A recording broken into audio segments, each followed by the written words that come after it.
हम लोग सब यहाँ पर एकत्र हुए। एक बार मैं माननीय मंत्री जी आपका नगर निगम श्रीनगर के सम्मानित सभी 40 पार्षदों की ओर से आपका नगर निगम श्रीनगर की इस गौशाला में आत्मा है। यह गौशाला करुणा, सेवा और संस्कारों का सजीव प्रतीक बने। इन्हीं शुभकामनाओं के साथ आज के इस उद्घाटन में आप सभी को मैं हार्दिक बधाई, हार्दिक शुभकामनाएं देती हूं। आज के गौशाला के उद्घाटन समारोह में उपस्थित हमारे प्रदेश के cabinet minister doctor Dhan Singh Rawat ji, जिनकी दूरदर्शी सोच से ही आज इतनी सुंदर और हमारी ये भव्य गौशाला जो निराश्रित पशुओं का एक घर बना है, उसके लिए आज उसके उद्घाटन में यहाँ पर आए हैं। उनका मैं बहुत बहुत पूरे नगर निगम परिवार की तरफ से, अपने 40 पार्षद और अपने नगर निगम परिवार की तरफ से बहुत बहुत बधाई, बहुत बहुत स्वागत करती हूँ।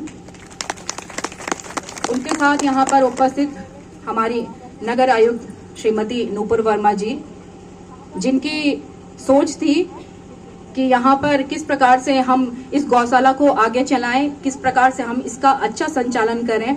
तो ऐसी सोच रखने वाली हमारी नगर आयुक्त श्रीमती नूपुर वर्मा जी, आपका भी मैं बहुत बहुत स्वागत, अभिनंदन करती हूँ। यहाँ पर व्यापार सभा के अध्यक्ष श्री असवाल जी यहाँ पर उपस्थित हैं, आपका भी मैं हार्दिक स्वागत, अभिनंदन करती हूँ। भाजपा मंडल अध्यक्ष श्री कुकरेती जी का भी मैं हार्दिक स्वागत, अभिनंदन करती हूँ। विनय घड़ियाल जी, मैं आपका हार्दिक स्वागत, अभिनंदन करती हूँ, क्षमा चाहूंगी। यहाँ पर उपस्थित श्री गणेश भट्ट जी, आपका भी मैं हार्दिक स्वागत, अभिनंदन करती हूँ। और उपस्थित हमारे सारे सम्मानित पार्षद, यहाँ पर उपस्थित समूह, सारे विभागों से आए हुए कर्मचारी अधिकारीगण, हमारे नगर निगम के अधिकारी कर्मचारीगण, हमारी सम्मानित मातृशक्ति यहाँ पर उपस्थित है। आज गौशाला के इतना भव्य गौशाला का जो उद्घाटन समारोह में आप यहाँ पे अपनी उपस्थिति आप लेकर आए हैं, हमें आशीर्वाद देने के लिए आए हैं, आप सभी का मैं बहुत बहुत धन्यवाद, हार्दिक अभिनंदन और स्वागत करती हूँ। इस गौशाला को जब शुरुआती दौर था इस गौशाला का, और प्रशासक काल में माननीय मंत्री जी आपके आशीर्वाद से ये गौशाला का निर्माण हुआ था और हमें बहुत परेशानी हुई थी। और हमारे 40 पार्षद सारे के सारे दिन रात यहाँ पर निराश्रित गौवंशों को मार्केट से, अपने सारे वार्डों से लेकर, खुद मैं भी उनकी देखभाल देखरेख में, मेरी देखरेख में हम सब पार्षद लगे हुए थे और सारी गौवंशों को हम उठाकर यहाँ ला रहे थे। शुरू में हमें बहुत परेशानी हुई, क्योंकि जब हम यहाँ पे गौवंशों को लाते थे तो दूसरे दिन ही इसका निर्माण हुआ है। दूसरे चरण में इस गौशाला में 134.48 लाख में इस गौशाला का निर्माण हुआ है। वर्तमान में हमारी इस गौशाला में 244 गौवंश यहाँ पर हैं, जिन्हें पशु चिकित्सक नियमित रूप से इन गौवंशों की देखभाल करते हैं। और जिला स्तर पर चयनित समिति गौवर्धन गौ तीर्थाश्रम गजल द्वारा संचालित की जा रही है। समिति द्वारा गौशाला में 10 कर्मचारी भी हमारे गौवंशों की क्योंकि हमारी महिलाएं हैं और यहाँ पर आपने देखा है शिक्षा का हब है और बच्चे भी आते जाते हैं। एक निर्धारित रूट पे ही हमारे व्हीकल चलते हैं, जो जैसे श्रीकोट से श्रीनगर, और श्रीनगर के बाद फिर आगे जाने के लिए चाहे बिलकेदार हो चाहे पराग हो, वहाँ जाने के लिए लोगों को बहुत परेशानी होती है और आए दिन हमें उस परेशानी को मुझे भी झेलना पड़ता है। तो मेरी आपसे एक निवेदन है कि आप 2 सिटी बस हमें नगर निगम को दिलवाने का कष्ट करें और सीवर का भी बजट आप रिलीज करने का कष्ट करें, क्योंकि शहर भर में सीवर की बहुत परेशानी है, लोग बहुत परेशान हैं। तो और निगम की बिल्डिंग का डीपीआर बन चुकी है, उसमें भी आप अपना आशीर्वाद हमें देंगे। और माननीय मंत्री जी, ई रिक्शा की भी मैं स्वीकृति आपसे चाहती हूँ। लोगों को आवागमन में बहुत परेशानी होती है और मसूरी जैसे शहर में और अल्मोड़ा जैसे शहर में जब ई रिक्शा चल सकता है, तो मुझे ऐसा लगता है कि श्रीनगर बहुत अच्छा है और इतना हाइट नहीं है श्रीनगर में कि ई रिक्शा या ऑटो रिक्शा न चल पाए। लोगों की सुविधाओं को देखने के लिए आप ई रिक्शा की भी स्वीकृति हमें दे सके। और इन्हीं शब्दों के साथ मैं आप सभी को यहाँ पे बधाई देती हूँ, आप सभी को बहुत बहुत शुभकामनाएं देती हूँ। माननीय मंत्री जी का बहुत बहुत धन्यवाद करती हूँ और आप सभी से निवेदन है, इस कार्यक्रम के बाद आप सभी लोग खाना खा के जरूर जाएं। तो एक बार धन्यवाद। पत्रकार बंधुओं का भी मैं बहुत बहुत धन्यवाद, हार्दिक आभार करती हूँ। लेकिन मैंने 2022 में कहा था कि हम यहाँ पे एक बहुत अच्छी गौशाला बनाएंगे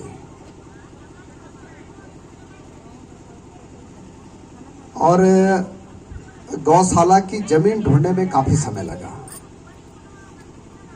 हमारे श्रीनगर की सबसे अच्छी खूबी यह है कि यहाँ पे ज़मीन बहुत कम है हम पे। तो अगर हम कुछ काम करना भी चाहें तो ज़मीन के कारण कई हमारे प्रोजेक्ट लटक जाते हैं। और इसलिए तब मैंने निर्णय लिया था कि इस नगर पालिका को नगर निगम बनाया जाए और इसका क्षेत्र बढ़ाया जाए। और आपको पता नहीं कितने लोगों को पता है कि मेरी इच्छा ये थी कि चौरास का हिस्सा भी इसमें आ जाए, कीर्तिनगर भी आ जाए, क्योंकि एक नगर निगम का जो मानक है 5 लाख आबादी पे एक नगर निगम बनता है पूरे देश में। और जब मैंने प्रस्ताव रखा तो हम पे टोटल आबादी बन रही थी लगभग 53,000, चौरास मिला के भी। तो तब हमने निर्णय लिया कि उत्तराखंड के नगर निगम जो है 1 लाख आबादी पे भी बनाए जा सकते हैं। तो तब हमने कैबिनेट में निर्णय लिया कि उत्तराखंड की भौगोलिक परिस्थितियों को ध्यान में रखते हुए हम 1 लाख आबादी पे भी नगर निगम बनाएंगे। तो जब कोर्ट में पेशी लगी तो जज ने कहा कि भाई धन सिंह रावत तो विधायक है और वो जो अच्छा काम कर रहे हैं तो तुम इसके लिए कोर्ट में क्यों आ गए। तो कोर्ट ने कहा, उस समय चुनाव का टाइम था हमारा 2022 का, तो कोर्ट ने कहा एक बार लोगों से पूछिए कि लोग क्या चाहते हैं। तो बड़े पटाखे जले मेरे विरोध में कि साहब कोर्ट ने रिजेक्ट कर दिया इसको। गोला बाजार में भी जले, कीर्तिनगर से लेकर और सिरकोट तक। फिर कोर्ट को जब हमने बताया कि भाई 90% लोग चाहते हैं कि नगर निगम बनना चाहिए, तो कोर्ट ने कहा कि ठीक है साहब बना लीजिए। फिर मेरे खिलाफ लोग सुप्रीम कोर्ट गए। ये बात मैं इसलिए कह रहा हूं कि कई लोगों को पता नहीं रहता है कि कितने कष्ट के बाद, कितने झंझटों के बाद काम होते हैं। और जब सुप्रीम कोर्ट में मामला गया तो वहां से भी मैं काम शुरू भी हो गया। जब मैं यहाँ निरीक्षण करने आया तो मुझे कार्यदायी संस्था ने कहा कि मंत्री जी इसमें तो खाली सेट बनेंगे और इसकी बाउंड्री वॉल नहीं हो पाएगी, फेंसिंग भी नहीं हो पाएगी, और कई बार यहाँ जंगली जानवरों की भी दिक्कत रहेगी, तो बाद में कोई दिक्कत आएगी। तो फिर जो है 1,34,00,000 रुपए की हमने फिर पैसा दिया और इसकी पूरी जो है क्या कर दी गई, बाउंड्री वॉल कर दी गई। और मुझे बहुत अच्छा लगा कि आज हम इसका विधिवत उद्घाटन कर रहे हैं। और मेरी आदत है कि मैं जब कोई काम करता हूं तो रिबन भी मैं बहुत कम काटता हूं। आज मैंने मेयर से ही कटवाया रिबन, सिरफल भी उन्होंने तोड़ा, ठीक है, क्योंकि पहले 6 महीने में मुझे बहुत अच्छा लगता था, लेकिन आपके आशीर्वाद से, आपकी कृपा से मैं 9 साल से मंत्री हूं और लगभग अभी तक मैंने 10,000 उद्घाटन कर दिए। कितने? अभी भी मेरी विधानसभा में लगभग 750 विकास कार्यों के मैंने उद्घाटन भी करने हैं और शिलान्यास भी करने हैं। कितने? 750। कई बार विभागों के अधिकारी भी मुझसे परेशान रहते हैं कि मंत्री जी रविवार को भी आ जाते हैं, 6 बजे भी कार्यक्रम करते हैं, 7 बजे भी करते हैं। अभी आज लेकिन अभी हम एक बैठक करेंगे कि उस बस का संचालन करेगा कौन, नगर निगम करेगा या प्राइवेट लोग करेंगे। नगर निगम करेगा तो फिर उनको ड्राइवर की व्यवस्था कहाँ से करेंगे, फिर उसको संचालन कैसे करेंगे, ये थोड़ा सी पहले बातचीत करके तब हम उसको करेंगे। वैसे ही हम यहाँ पे बच्चों के लिए, क्योंकि लगभग यहाँ पे 25,000 बच्चे पढ़ाई करते हैं, डिग्री कॉलेज के भी हैं, विश्वविद्यालय के भी हैं, पॉलिटेक्निक के भी हैं, ITI के भी हैं, मेडिकल कॉलेज के भी हैं, नर्सिंग कॉलेज के भी हैं, इंटर कॉलेज के भी हैं।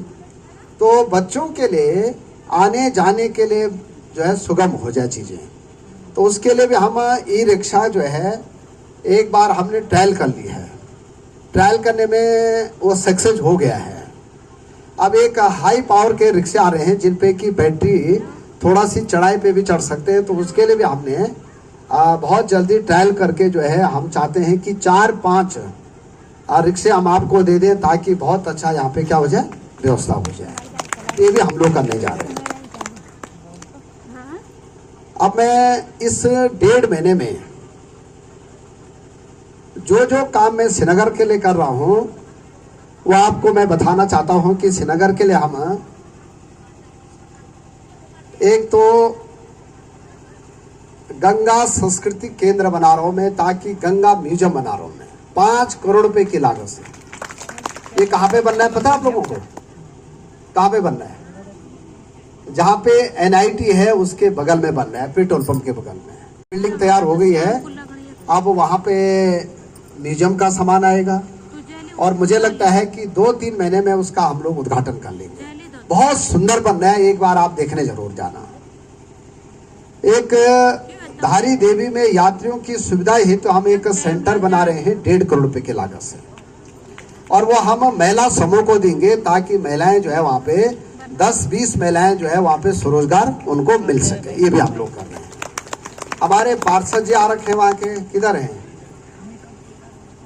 ये मेरे पीछे पड़े रहे कि मंत्री जी आप पानी दे दो। 77 लाख रुपए इनके गांव के लिए पानी के लिए भी दे दिया हमने, नगर क्या बोलते हैं इनके वार्ड के लिए। फिर जो जनरल बिपिन रावत जी के नाम से मैंने स्टेडियम बनाया था, तो बच्चों ने बहुत डिमांड थी कि साहब मंत्री जी इस पे ट्रैक बनाने हैं, और वो भी ट्रैक कौन सा बनाना है? आधुनिक ट्रैक बनाने हैं। तो 9 करोड़ 50 लाख रुपए की लागत से उसके ट्रैक बनने हैं। कितने करोड़ की लागत से? मुझे लगता है कि 1 महीने में वो भी 70 लाख रुपए हमने दे दिए हैं। अलकेश्वर घाट के लिए भी 3 करोड़ 50 लाख रुपए में बन के वो तैयार हो रहे हैं। रामलीला मैदान के लिए भी जब मैं, हमारे पार्षद जी मुझे ले गए थे पकड़ पकड़ के वहां कि मंत्री जी आपको आना है, मुझे कहा कि इतना प्रेम क्यों आ रहा है इनका मेरे पे, मुझे पता नहीं था कि ये मुझसे घोषणा कराने वाले हैं। तो 1 करोड़ 71 लाख 50 हजार रुपए भी हमने रामलीला मैदान के लिए दे दिए। राजकीय इंटर कॉलेज हमारा बहुत पुराना है, आप सब लोग पढ़े लिखे भी वहां से, वहां की बिल्डिंगें काफी क्या हो गई, पुरानी हो गई थी, उनका सौंदर्यीकरण करना था।